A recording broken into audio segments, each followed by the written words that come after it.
नमस्कार, आप सुन रहे हैं ये पुस्तक बक ब्लू पर। नमस्कार, आप सुन रहे हैं पवन प्रशांत की पुस्तक महामात्य अजंता अदिति के साथ एपिसोड 7। अशोका साम्राज्य के भविष्य को लेकर शुभ चिंतकों एवं प्रजा के कुछ लोगों के मस्तिष्क में उत्पन्न हुआ ये प्रश्न अभी सम्राट तक नहीं पहुंचा था। कुछ समय पश्चात राजमहल में राजकुमार अजय के विवाह के लिए वार्तालाप होने लगा, परंतु राजकुमार अजय के विवाह के संबंध में एक विकट कठिनाई थी। इस वैवाहिक संबंध के लिए अशोका साम्राज्य के ही समकक्ष साम्राज्य का होना अति आवश्यक था, परंतु दूर दूर तक अशोका साम्राज्य के जैसा या उससे थोड़ा भी कम भूमि वाला साम्राज्य नहीं था। फिर भी अशोका के सम्राट परमकीर्ति अपने पुत्र के विवाह के लिए अशोका साम्राज्य के समकक्ष किसी अन्य साम्राज्य के साथ रिश्ते की प्रतीक्षा में थे।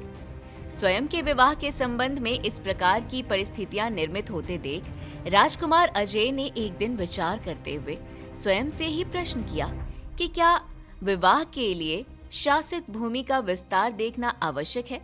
इसी प्रश्न का उत्तर ढूंढते हुए एक दिन अजय ने अपने मित्र अजंता को अपने विवाह के बारे में बताया तो वो भी अत्यधिक प्रसन्न हुआ और उसने अजय से कहा, मित्र अजय, तुम अशोका भूमि के होने वाले सम्राट हो, इसलिए तुम्हारा विवाह तो किसी देश की राजकुमारी के साथ संपन्न होगा।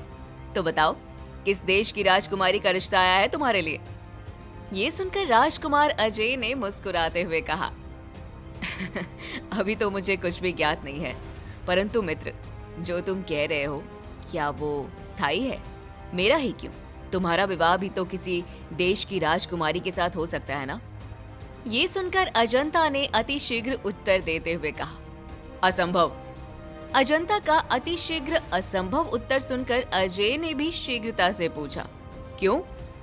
अजय के पूछने पर अजंता ने कहा, क्योंकि मैं एक अति साधारण चरवाहे का पुत्र हूँ, भला कोई राजकुमारी मेरे साथ विवाह क्यों करना चाहेगी। अजंता का प्रश्न सुनकर राजकुमार अजय ने कहा, असंभव मत कहो मित्र।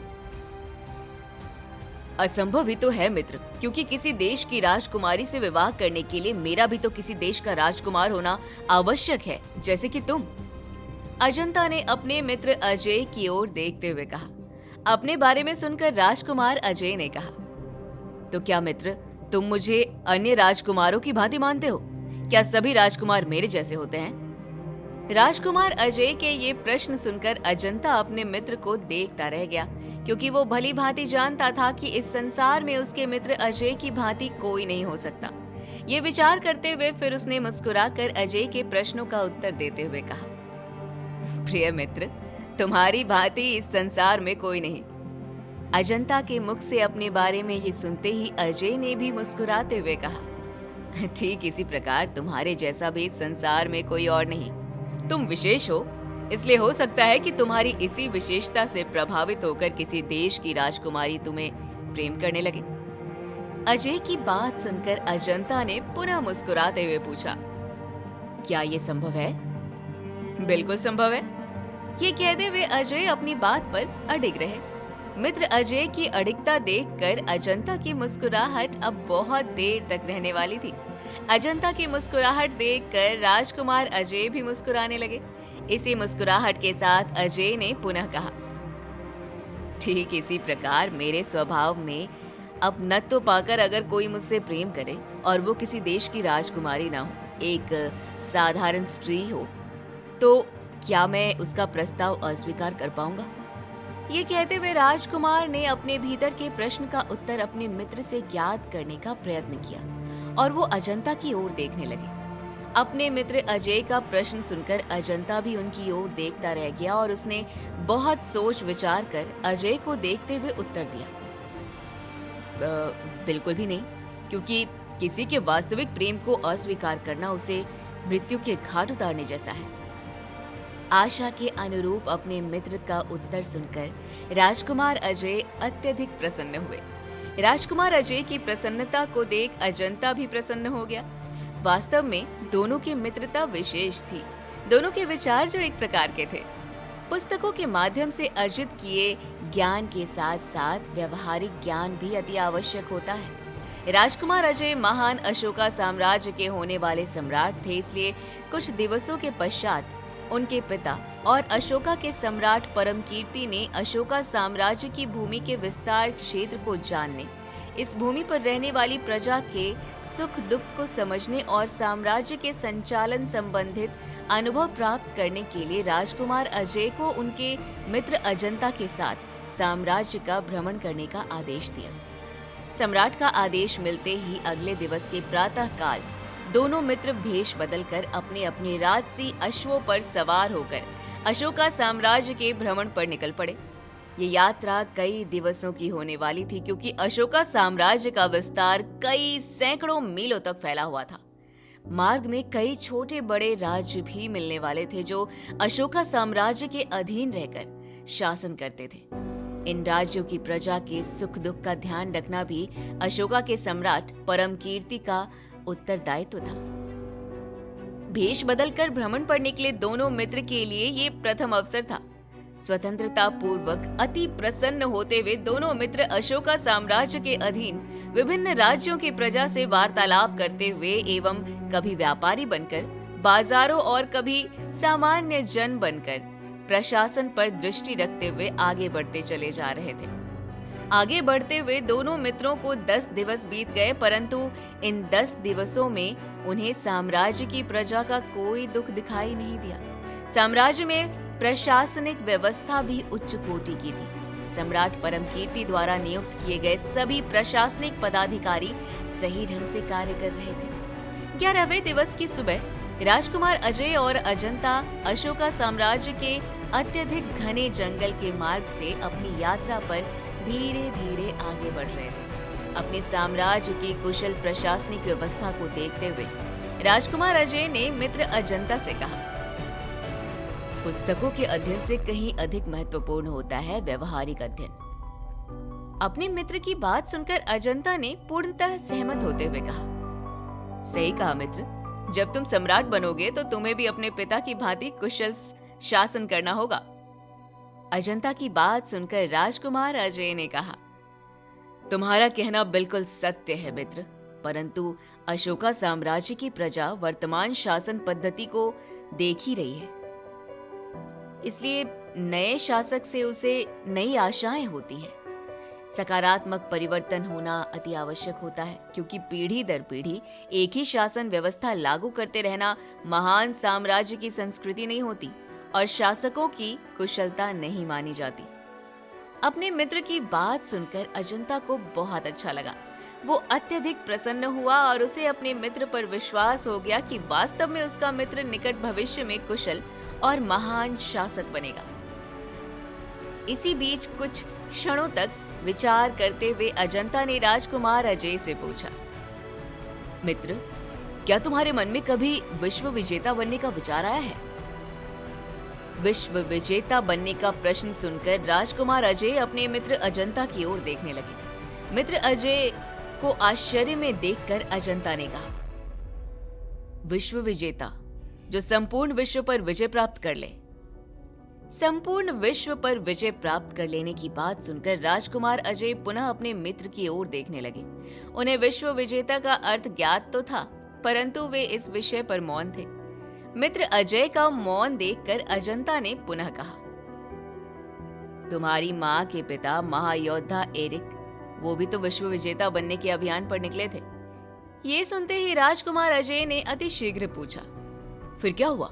क्या वो विश्व विजेता बन पाए?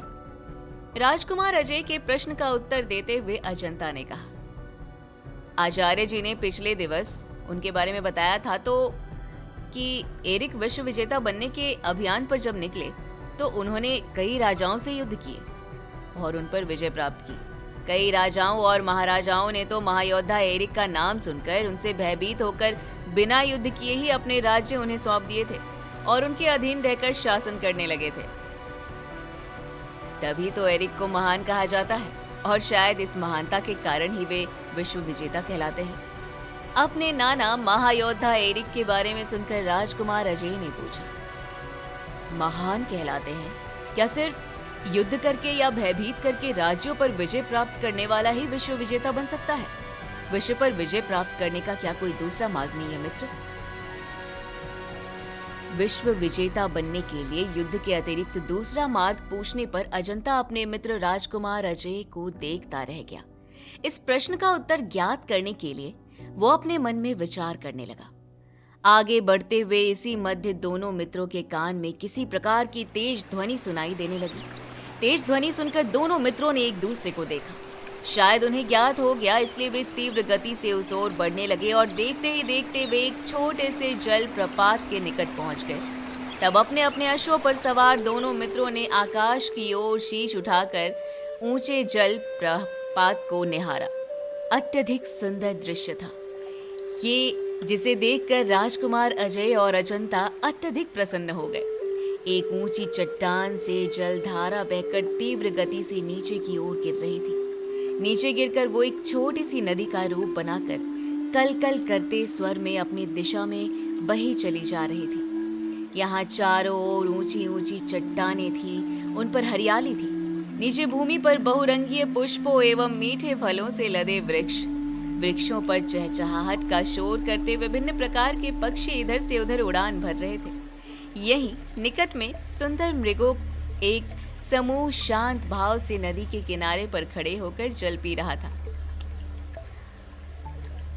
अन्य मृग आसपास विचरण कर रहे थे। मोर अपने पंख फैलाकर नृत्य कर रहे थे। यहाँ के वातावरण में शीतलता थी। प्रकृति के इस मनोरम दृश्यों को देखकर राजकुमार अजय और अजंता के हृदयों को भी शीतलता प्राप्त होने लगी। इस समय नदी में जल कम था, परंतु कलकल की अत्यधिक ध्वनि के साथ जल तीव्र गति से बह रहा था।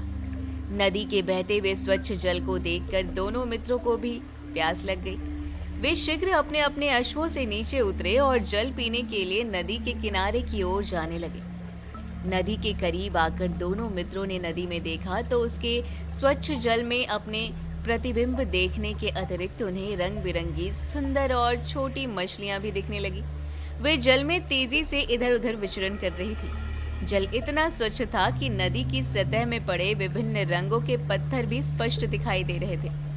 कुछ क्षणों तक सुंदर मछलियों एवं अपने चारों ओर के प्रकृति के मनोरम दृश्यों को निहारने के पश्चात दोनों मित्र नदी किनारे बैठकर हाथों में जल भर भर कर पीने लगे। दोनों मित्र अपनी प्यास बुझा ही रहे थे कि अचानक राजकुमार अजय को किसी के आने की आहट सुनाई दी। आहट पाकर राजकुमार अजय ने शीघ्र ही सामने की ओर देखा तो उन्हें नदी के उस पार एक नव युवती दिखाई दी। साधारण वस्त्र और न कोई आभूषण पहने, परंतु अत्यधिक सुंदर, जिसके हाथ में एक छोटी सी और आकर्षक गगरी थी। शायद वो नदी से जल भरने आ रही थी। राजकुमार अजय कुछ क्षणों तक उस नव युवती को देखते रह गए। फिर उन्होंने शीघ्र ही अजंता से कहा, नदी के उस पार देखो मित्र। अजय के कहने पर अजंता भी नदी के दूसरे किनारे पर जल भरने आ रही उस नवयुवती को देखने लगा। उस नवयुवती को देखते हुए दोनों मित्र खड़े हो गए। फिर जब उस नवयुवती ने भी नदी के दूसरे किनारे पर समकक्ष आयु के दो युवाओं को देखा तो वो भी कुछ क्षणों तक ठहरकर उन्हें देखती रह गई। इधर राजकुमार अजय उस नवयुवती को देखे जा रहे थे। उसे देखकर उनके होंठों पर गहरी मुस्कुराहट भी बिखरी हुई थी। फिर उस युवती ने किनारे आकर अपनी गगरी में नदी का जल भरा और एक बार फिर से नदी के पार खड़े दोनों युवाओं को क्षण भर के लिए देखकर जिस दिशा से आई थी उसी दिशा में चली गई। दृष्टि से ओझल होने के बाद भी राजकुमार अजय अभी भी नदी के पार देख रहे थे। शायद उन्हें अभी तक उसके होने का आभास हो रहा था। मित्र अजय को इस प्रकार की परिस्थितियों में देखकर अजंता ने पूछा, क्या हुआ मित्र? अजंता के पूछने पर अजय ने सामने की ओर देखते हुए कहा, हमें अति शीघ्र नदी के उस पार चलना चाहिए। अपने मित्र की ये बात सुनकर अजंता अजय के मनोभावों को समझ गया। उसे ज्ञात हो गया कि अंततः विषय क्या है, अतः वो भी विलंब नहीं करना चाहता था और उसने नदी के उस पार जाने के लिए अति शीघ्र इधर उधर देखा तो कुछ दूरी पर उसे एक सेतु दिखाई दिया जो वृक्षों से भरी तनों को काट कर बनाया गया था। सेतु देखते ही अजंता ने अजय को उसकी ओर संकेत किया। राजकुमार अजय ने सेतु देखा। उसके बाद दोनों मित्र अति शीघ्र ही पुनः अपने अपने अश्वों पर सवार होकर सेतु के माध्यम से नदी पार कर दूसरी ओर पहुंच गए। इस पार भी अत्यधिक घना जंगल था। यहाँ पहुंचते ही दोनों मित्रों को वो नवयुवती दिखाई नहीं दी। उस गगरी वाली नवयुवती को ना पाकर राजकुमार अजय ने अजंता से कहा, वो धीरे धीरे चल रही थी, इसलिए अधिक दूर तक नहीं जा पाई होगी। अवश्य ही यहीं कहीं होगी। इसके बाद दोनों मित्रों ने अपने दाएं बाएं दूर दूर तक देखा, परंतु युवती कहीं दिखाई नहीं दी। फिर वे दोनों मित्र उस नव युवती को पुनः निहारने के लिए आगे बढ़े। दोनों अभी कुछ दूर तक ही चले होंगे कि उन्हें इस घने जंगल में एक हरा भरा बाग दिखाई दिया। बाग देखते ही दोनों मित्रों ने एक दूसरे को देखा और विचार किया कि वो नव युवती अवश्य ही इसी बाग में रहती होगी। ये विचार करते ही वे दोनों मित्र शीघ्र ही उस बाग में पहुंचे। रंग बिरंगे सुगंधित फूलों से महकता और फलदार वृक्षों से भरा था ये बाग। उस बाग में पहुंचते ही दोनों मित्रों ने शीघ्रता से चारों ओर दृष्टि दौड़ाई। तभी अजंता को एक वृक्ष के नीचे एक युवती दिखाई दी, जो अपना मुख आकाश की ओर उठाकर वृक्ष की डालियों को देख रही थी। उसे देखते ही अजंता ने राजकुमार अजय से कहा, जरा देखो तो सही, क्या वही है? ये सुनते ही राजकुमार अजय ने शीघ्र ही उस युवती की ओर देखा तो ध्यान से देखने के पश्चात उन्होंने कहा, नहीं, ये वो नहीं है, ये तो कोई अन्य युवती है। ये कहते हुए वो पुनः इधर उधर देखने लगे। तभी उनकी दृष्टि उस पर पड़ ही गई जिसको वो अधीर होकर ढूंढ रहे थे। वो गगरी को सिर पर रखकर चली जा रही थी। उसे देखते ही राजकुमार अजय के चेहरे पर मुस्कुराहट बिखर गई और अजंता से बिना कुछ कहे अति शीघ्र उस नवयुवती की ओर चले गए। और इधर अजंता अभी भी एकाग्र मन से वृक्ष के नीचे खड़ी उस दूसरी नवयुवती को देख रहा था। और देखते ही देखते अगले ही क्षण अजंता उस दूसरी नवयुवती के समीप जाने लगा।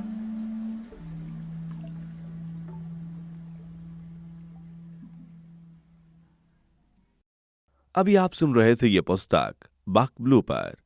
आपको ये किताब कैसी लगी कमेंट में हमें जरूर बताएं। साथ ही स्क्रीन पर दिए गए सभी प्लेटफॉर्म्स पर हमको फॉलो करना ना भूलें। धन्यवाद।